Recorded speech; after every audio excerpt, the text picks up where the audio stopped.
Bonjour à tous, j'espère que vous allez bien, bienvenue sur ma chaîne. Pour ceux qui ne me connaissent pas encore, je m'appelle Mathilde et sur cette chaîne je vous parle de mode, de couture et de modélisme. Je vous retrouve aujourd'hui pour une vidéo complètement différente de d'habitude puisque je vais fabriquer avec vous mes cadeaux de Noël. Aujourd'hui on va faire deux cadeaux et ces deux cadeaux se séparent en 4 projets bien distincts. On a premièrement le granola de Noël, ensuite on va fabriquer des petits capuchons de bocaux parce que je vais mettre mon granola dans des bocaux. J'ai eu cette idée en regardant les vidéos de Raphaël DVN et je trouve que c'est charmant. Ensuite je vais fabriquer des bijoux, j'ai acheté plein de perles, j'ai acheté des vieux colliers sur Vinted et on va fabriquer des nouveaux colliers à partir de ces vieux colliers et de mes nouvelles perles. Je vais peut-être faire des bracelets aussi. Bon, on verra. Je vais fabriquer des colliers pour ma maman, ma soeur et ma meilleure copine. Elles vont être spoilées parce qu'elles regardent cette chaîne, mais bon, écoutez, c'est pas grave. Et ensuite, pour offrir ces colliers dans quelque chose de joli, je vais coudre des petits pochons avec mes chutes de tissu. Voici pour le programme de cette vidéo. J'espère qu'il y en a un petit peu pour tous les goûts et que vous allez trouver de l'inspiration. Je vous retrouve tout de suite dans la cuisine parce qu'on va commencer par le granola. Alors, c'est le même background que d'habitude, mais pour une fois, on va cuisiner dans la cuisine et on va pas coudre dans la cuisine. En tout cas, pas tout de suite. C'est parti pour la recette du granola de Noël. Outre la couture, j'aime aussi beaucoup cuisiner, donc je me suis dit que là, préparer mes cadeaux de Noël, c'était l'occasion de vous faire découvrir aussi un petit peu cette facette de mon quotidien. Donc c'est une recette que j'ai trouvée sur la chaîne de Sleeping Beauty. J'ai revisité cette recette en fonction de mes goûts et c'est cette recette revisitée que je vais vous présenter aujourd'hui. On va faire tout de suite 500 g de granola, mais ensuite de mon côté j'en ferai un petit peu plus parce que j'ai 3 pots de 750 g à remplir, donc il va m'en falloir un petit peu plus. Premièrement, nous avons besoin de flocons d'avoine et pour 500 g, je prends 300 g de flocons d'avoine. Je les prends bio de préférence. J'ai ensuite sélectionné différents oléagineux, 40 g de noix de pécan, 40 g de noix de cajou, 40 g également d'amandes, des graines de courge. Pour les fruits secs, j'ai pris des cranberries parce que ce sont mes fruits secs préférés. Pour sucrer le tout, vous pouvez mettre du sirop d'érable ou du miel. J'ai du miel aussi d'ailleurs. Je vais également mettre de la cannelle parce que c'est un granola de Noël et que ça donne un parfum qui est assez dingue. Je ne savais pas, mais la cannelle c'est topissime pour la santé.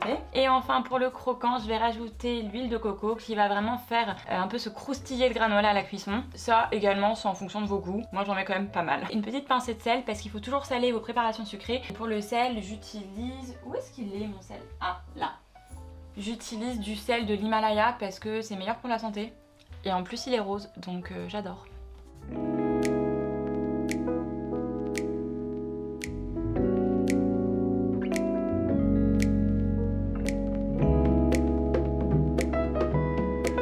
J'ai tout versé dans mon récipient sauf les cranberries parce qu'il ne faut surtout pas cuire des cranberries au four, elles crament et c'est pas bon du tout. Il faut les rajouter a posteriori. Et maintenant ce que je viens faire c'est que je viens malaxer mon granola pour bien tout mélanger. J'ai fait cela pendant 2-3 minutes jusqu'à ce que j'ai une préparation bien uniforme. J'ai sorti ma plaque de cuisson, je viens verser mon granola.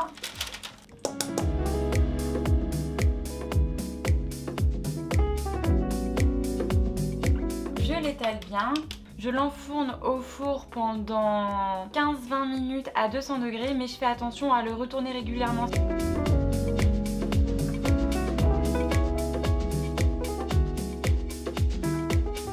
Bon, finalement, je reviens un petit peu sur la cuisson que je vous ai annoncé tout à l'heure parce que 20 minutes à 200 degrés, c'est beaucoup trop.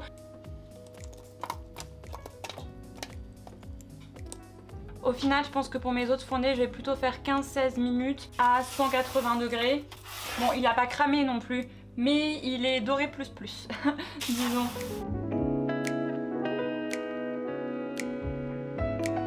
Est-ce que c'est bon? Je pense que oui, parce que je l'ai déjà fait, mais on sait jamais.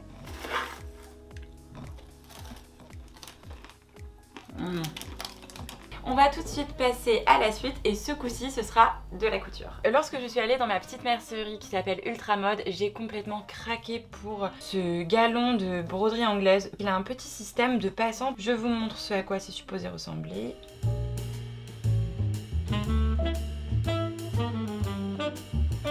Là, ce que je vais faire, c'est que je vais recouvrir le dessus du bocal avec du tissu. Je vais y coudre ce galon de broderie. Ensuite, il y aura un petit volant qui partira du bas de ce galon et qui fera un petit peu de volume autour de mon bocal. Pour réaliser ce projet, vous avez besoin d'un galon de broderie anglaise, de ruban et également de tissu. C'est la doublure que j'avais utilisée pour mon petit bustier à fleurs que je me suis cousu cet été. Vous l'aviez beaucoup aimé d'ailleurs. Là, ce que je vais commencer par faire, c'est mon petit patron de couvre-chef de bocal. On va avoir une partie sphérique, celle qui sera sur le dessus du bocal, et ensuite pour le volant je pense que je vais couper une bande. C'est parti pour le patronage. Nous avons besoin de papier, d'une règle japonaise, d'un crayon de bois et du couvercle.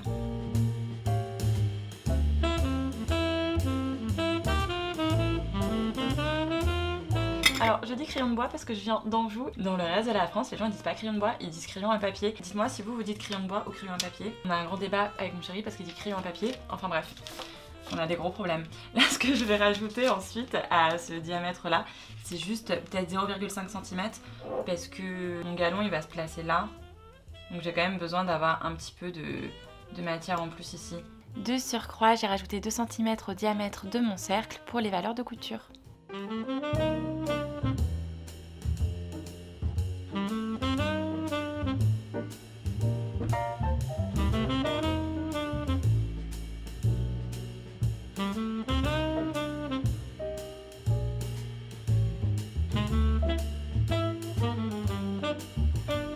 Après avoir découpé mes 3 cercles, je me suis attelée aux bandes à plisser. Il me fallait premièrement déterminer leur longueur. Pour ce faire, j'ai mesuré le périmètre de mon cercle avec ma règle japonaise. J'ai décidé de le multiplier par 2, mes bandes à plisser feront donc 70 cm de longueur. J'avais envie que mes bandes fassent 2 cm de hauteur, j'ai rajouté 1,5 cm pour l'ourlet et 1 cm pour la valeur de couture en haut, qui me fait 3 bandes de 70 cm de longueur et 4,5 cm de hauteur. Je les ai découpées. Ensuite, je suis allée les repasser et j'ai préformé l'ourlet au fer. L'ourlet est tout petit, je trouve ça chic, chic, chic. Donc je vais surpiquer les ourlets. Pour ce qui en est de mes cercles, je vais commencer par faire un point zigzag autour de leur diamètre afin de sécuriser la matière. Et lorsque cela sera fait, je pourrai venir les assembler avec mon petit galon de broderie anglaise.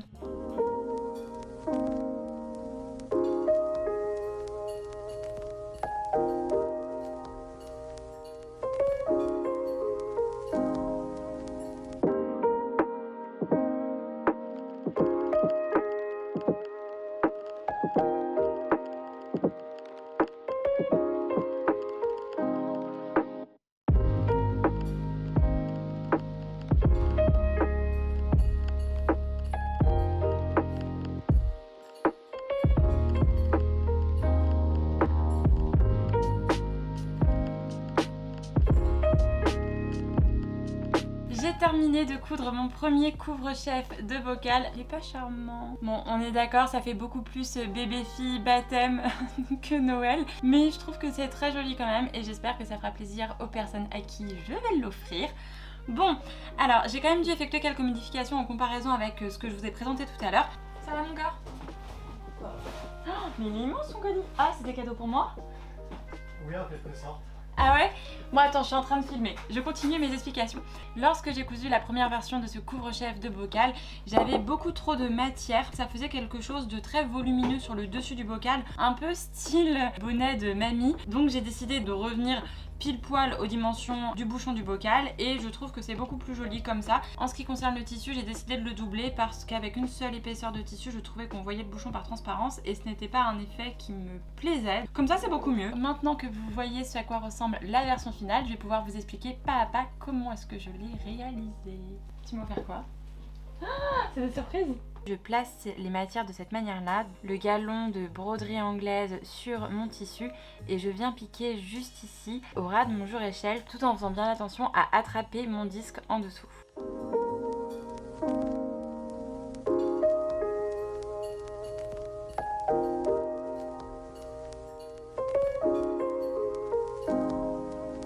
Ce que je vais commencer par faire, c'est venir couper cet excédent de galon. Et ensuite, je vais venir fixer la partie supérieure avec la partie inférieure en faisant un point là, pouf pouf pouf, de manière perpendiculaire à sa longueur. Là, je suis en train de préformer mes fronces, c'est-à-dire que je pique une fois sur ma bande à froncer. Normalement, il faut piquer 2 fois ou 3 fois, mais aujourd'hui, on va piquer qu'une seule fois et ce sera pas très grave. Et ensuite, je vais tirer sur ce fil et c'est comme ça que je vais former mes fronces.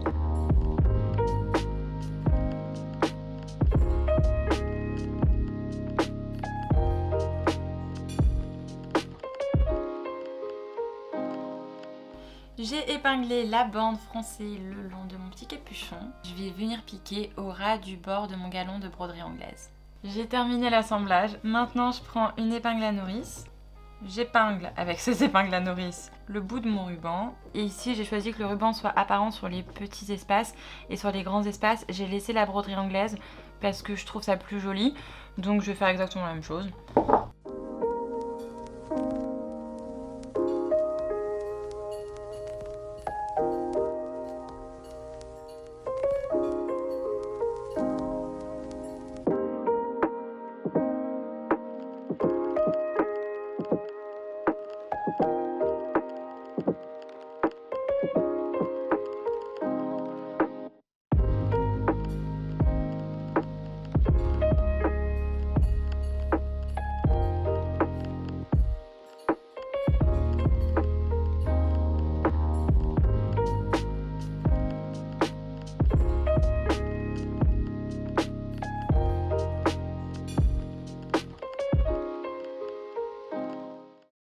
Mathilde, j'ai un cadeau pour toi.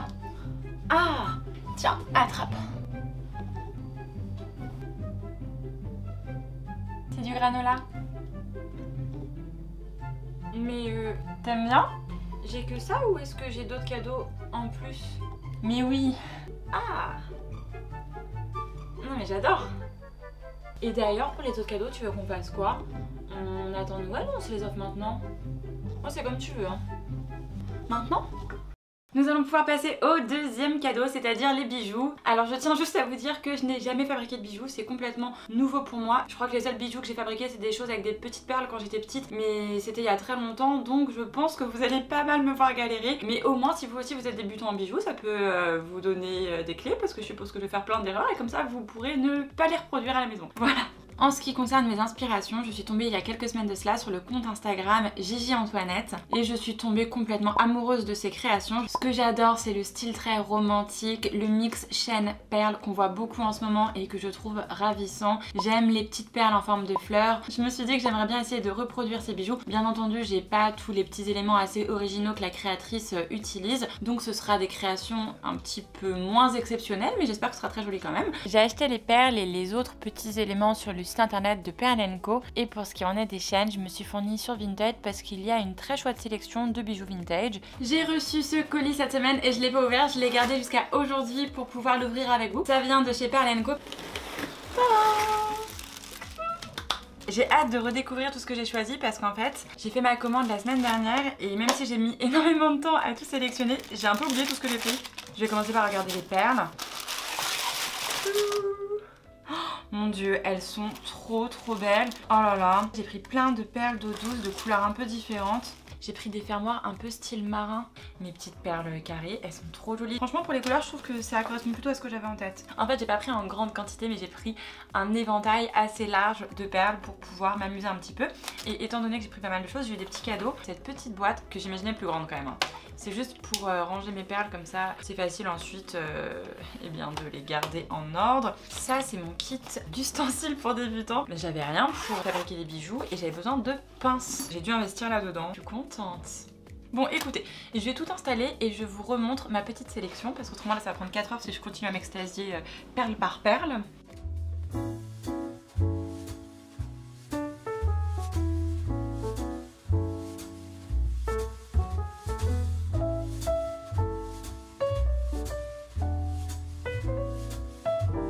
Que je commence par faire, c'est créer une suite à plat sans l'enfiler parce que je change pas mal d'avis quant à la suite et ça m'évite ainsi d'enfiler et de désenfiler 10 fois les perles. Une fois satisfaite par ma suite, je commence à enfiler les perles.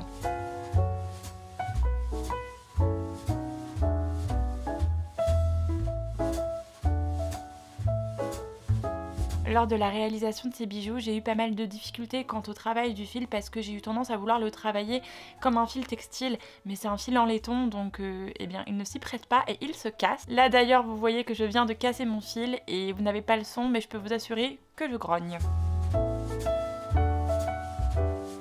Ce que j'ai également eu du mal à faire, c'est ne pas trop tendre mon fil. J'ai eu tendance à vouloir le serrer au maximum, encore une fois. Je pense que c'est une déformation professionnelle de la couture. Enfin bref, ne pas le faire parce que vous allez également le casser. J'ai terminé les bijoux. Celui-ci, je vais l'offrir à ma grande sœur. Le deuxième, qui est beaucoup plus extravagant, je vais l'offrir à ma meilleure copine.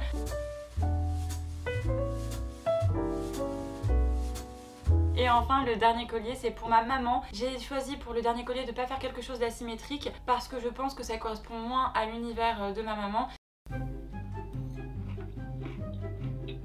Oh, c'est trop beau! Tu vois? T'as vu, c'est joli, hein? Mais ça, elle en a fait pour nous ou pas? Non. En fait, elle avait plus assez de perles, donc malheureusement, elle a pas pu. Ah bon? L'ingratitude de la meuf, quoi. Maintenant que nous avons pas mal avancé sur les cadeaux de Noël, si vous appréciez cette vidéo, n'hésitez pas à laisser un j'aime, ça me fait toujours très plaisir. Et si vous appréciez mon contenu de manière générale, n'hésitez surtout pas à vous abonner à ma chaîne, ça me ravit à chaque fois et c'est le meilleur moyen de me soutenir. Voilà, ça se passe en bas. Je vais fabriquer les pochons dans lesquels je vais offrir mes bijoux. J'ai sélectionné pour ce faire des chutes de tissu et je suis très heureuse d'enfin trouver une utilité à ces chutes que je garde. Nous avons premièrement ce tissu là que vous connaissez déjà parce que vous l'avez vu passer sur ma chaîne. C'est celui que j'ai utilisé pour coudre mon petit haut à l'allure vintage. C'est un sergé de soie.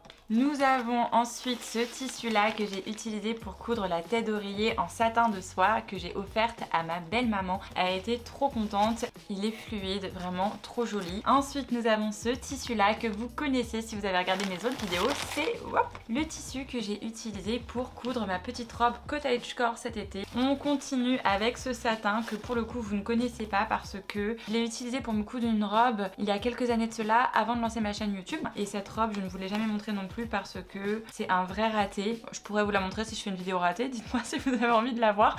En fait je l'ai cousue avant de prendre la couture de manière sérieuse si je puis dire. Je ne faisais pas de toile pour mettre au point le modèle, j'allais extrêmement vite, je faisais des choses assez cracra et cette robe est cracra. Nous allons passer au patronage de ce petit pochon. Alors ça va être très rapide parce que c'est un rectangle.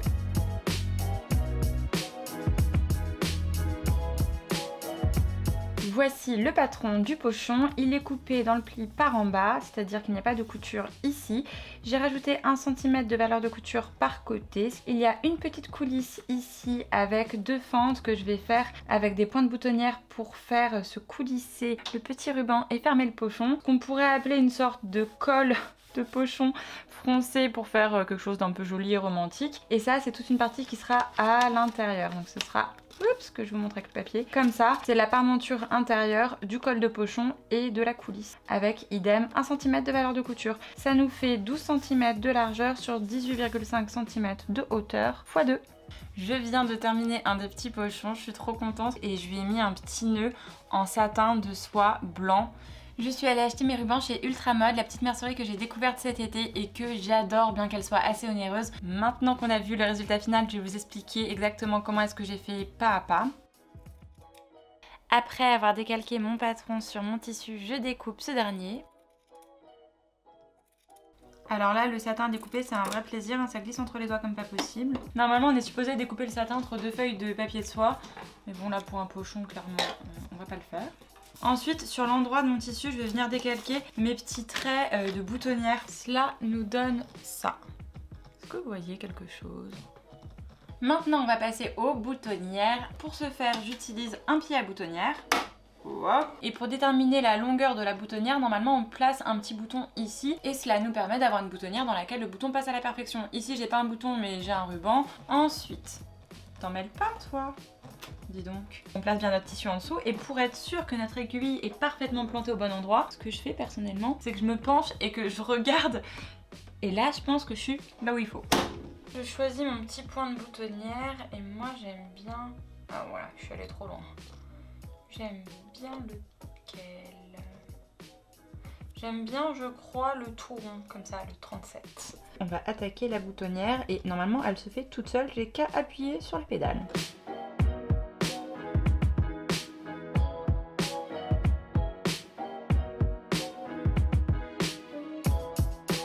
J'ai terminé de faire un point zigzag autour de tous les côtés de mon petit tissu. Maintenant, je vais le replier sur lui-même en le plaçant endroit contre endroit. Et je vais venir faire des points sur les 2 côtés de mon pochon. J'ai cousu les 2 côtés du pochon, j'ai aplati les coutures et j'ai commencé à préformer l'ourlet du haut. À l'intérieur, ça donne quelque chose comme ça.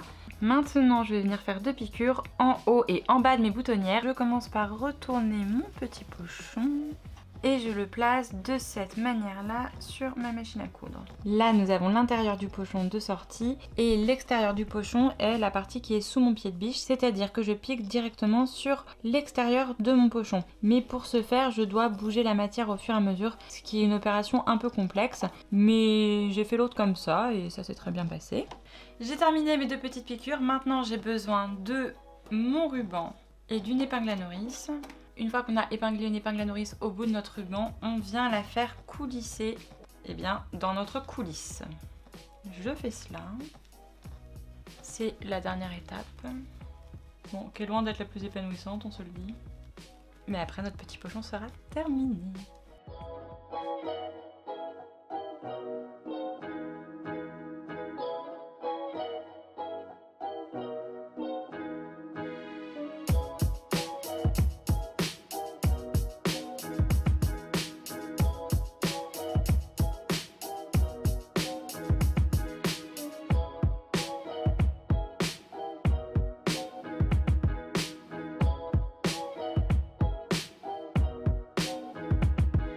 Merci beaucoup d'avoir regardé cette vidéo jusqu'au bout, j'espère qu'elle vous a plu et qu'elle vous a inspiré s'il vous reste quelques cadeaux de Noël à faire. De mon côté, je vous retrouve très vite pour une prochaine vidéo, je vous embrasse fort, bye bye.